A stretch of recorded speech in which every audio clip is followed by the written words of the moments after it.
Hello students, आज हम JEE advance का पेपर का क्वेश्चन नंबर 4 डिस्कस कर रहे हैं। ये क्वेश्चन है आपका एलिप्स का क्वेश्चन है।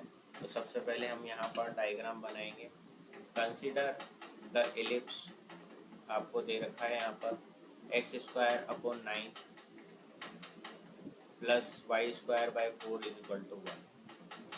ठीक है, तो इधर थोड़ा सा हम बड़ा सा डायग्राम बना लेते हैं।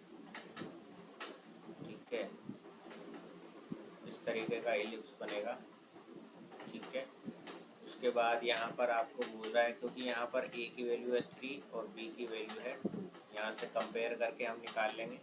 एलिप्स का इक्वेशन आपको पता है, जनरल फॉर्म में ये होता है। तो a और b की वैल्यू हमको पता लग गई। अब a यहाँ b से बड़ा है, इसका मतलब इस टाइप का एलिप्स बनेगा आपका। ये x एक्सिस हो गया, ये y एक्सिस हो गया। अब उसके बाद यहाँ पर आपको बोल रहा है कि एक पॉइंट P, Q दे रखा है आपको, S पॉइंट एक दिया हुआ है जो कि फर्स्ट क्वाड्रेंट में है। ठीक है, और ये वाली कंडीशन दे रखी है, यानी कि इस एलिप्स के बाहर है ना। ग्रेटर देन होता है तो एलिप्स के बाहर होता है वो वाला पॉइंट।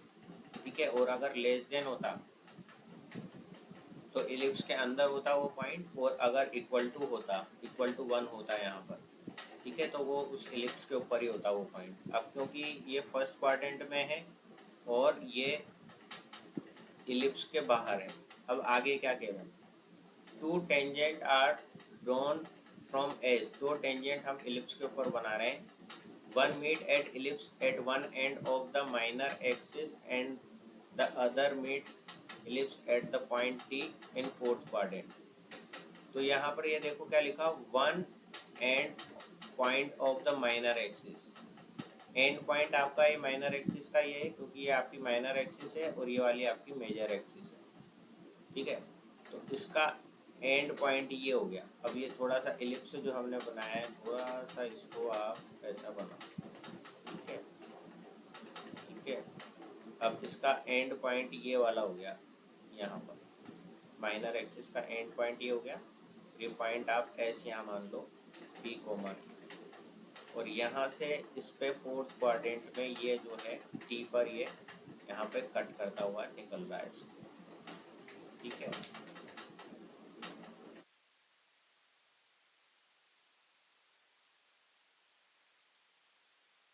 इस तरीके से आपका एलिप्स। ठीक है, तो ये पॉइंट का कोऑर्डिनेट 0,2 हो गया। तो ये वाला पॉइंट का कोऑर्डिनेट क्या हो गया, P,2 हो जाएगा, क्योंकि y कोऑर्डिनेट तो दोनों का सेम रहेगा। क्योंकि ये वैल्यू आपकी 2 है और यहाँ से यहाँ तक वैल्यू आपकी क्या है, 3 है। क्योंकि ये a की वैल्यू है 2 और b की वैल्यू क्या है यहाँ पर 3, ये आपको क्वेश्चन में दिया हुआ है। मतलब इस इक्वेशन से आपको पता है ऑलरेडी।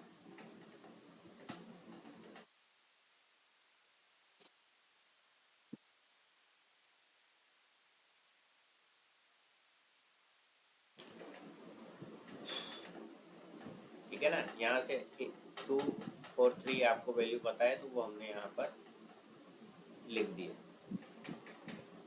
अब यहाँ पर सबसे पहले हम क्या करेंगे,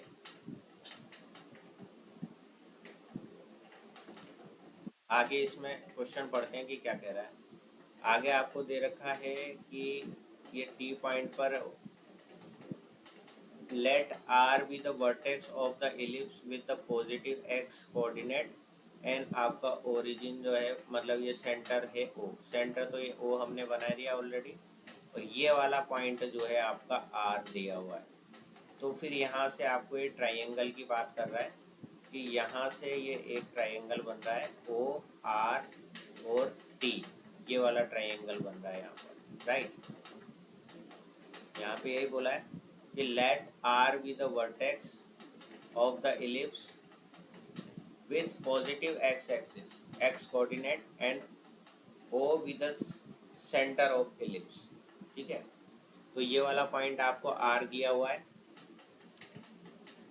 और ये वाला पॉइंट आपको ओ दिया हुआ है। ठीक है, तो ये एक ट्राइंगल बन गया ओ आर टी।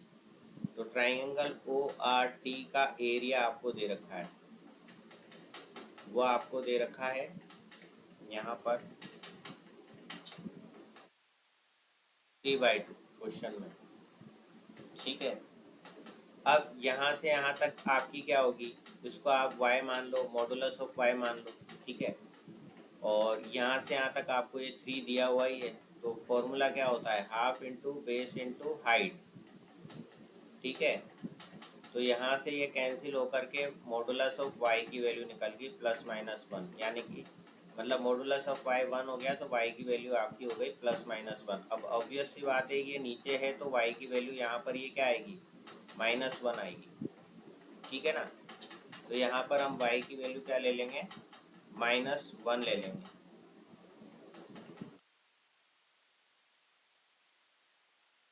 ठीक है, क्योंकि ये पॉइंट नीचे की तरफ है ना, तो इसका y कोऑर्डिनेट क्या हो जाएगा, यहाँ पर -1 हो जाएगा, ठीक है। तो ये वैल्यू -1 है, तो इसका y कोऑर्डिनेट तो -1 हो गया था, ठीक है। अब आगे हम देखते हैं यहाँ पर कि आगे हमको क्या करना है। अब आपकी इक्वेशन जो थी इलिप्स की, x² + y² / 4 = 1। अब ये वाला y पॉइंट जो है इस इलिप्स के ऊपर है, तो इस इक्वेशन को सेटिस्फाई करेगा, यानी कि यहाँ पर -1 रखूँगा तो ये -1 का स्क्वायर 1 हो जाएगा, और यहाँ से मेरे को जो है x की वैल्यू पता लग जाएगी, 1 - 1/4 यानी कि 3/4, ठीक है। तो यहाँ से आपके पास आया x² / 9 = 3/4, x² = 27/4, x ये आपके पास आ जाएगा √27/4। x की वैल्यू आपके पास यहाँ पर आ जाएगी 3√3/2, ठीक है ना, क्योंकि यहाँ x की वैल्यू तो पॉजिटिव है, इस साइड फोर्थ क्वाड्रेंट में x की वैल्यू तो पॉजिटिव रहेगी, तो 3√3/2 आ गई, यानी कि ये कोऑर्डिनेट हो गया 3√3/2, -1, ये हो गया t पॉइंट का कोऑर्डिनेट साहब, ठीक है ना। अब हम इस टेंजेंट की इक्वेशन की बात करते हैं, ये आपकी T2 टेंजेंट है, ये आपकी T1 टेंजेंट है। तो T2 टेंजेंट की इक्वेशन होगी x(x1/9 + y(y1/4 = 1। तो यहाँ पर x1 y1 यानी कि T पॉइंट का जो कोऑर्डिनेट था x1 y1, ठीक है, ये हमारा आ गया था 3√3/2, -1। ये इस लाइन की इक्वेशन को, T2 लाइन की इक्वेशन को क्या करेगा, सेटिस्फाई करेगा, तो इसको हम यहाँ पर पुट कर देंगे, ठीक है।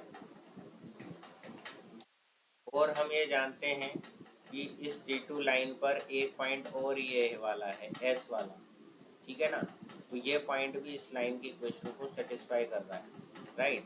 तो x की जगह तो हम p रखेंगे और y की जगह हम यहाँ पर 2 रखेंगे, तो p 3√3/2 / 9, एक तो ये यहाँ पर आ गया, और यहाँ पर आपके पास आ जाएगा -2, -1 तो है ही सही, y की जगह हमने 2 रखा, नीचे 4 है = 1, राइट।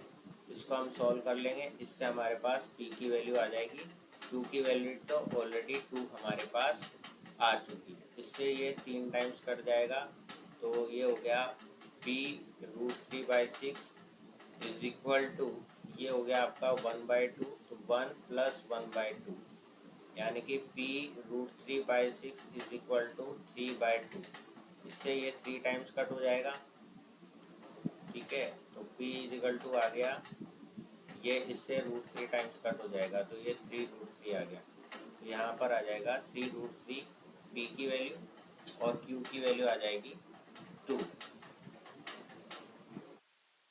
ठीक है। यानी कि आपका ऑप्शन ए जो है वो इसके लिए करेक्ट आंसर है, q की वैल्यू 2, p की value 3√3, option A is the correct answer, क्योंकि d और c तो वैसे ही कैंसिल है, क्योंकि यहाँ q की वैल्यू 1 रखी है और q की वैल्यू 2 आई है और 3√3 आ गई, तो ऑप्शन ए जो है वो करेक्ट आंसर है इस गिवन क्वेश्चन के लिए। Like, share and subscribe.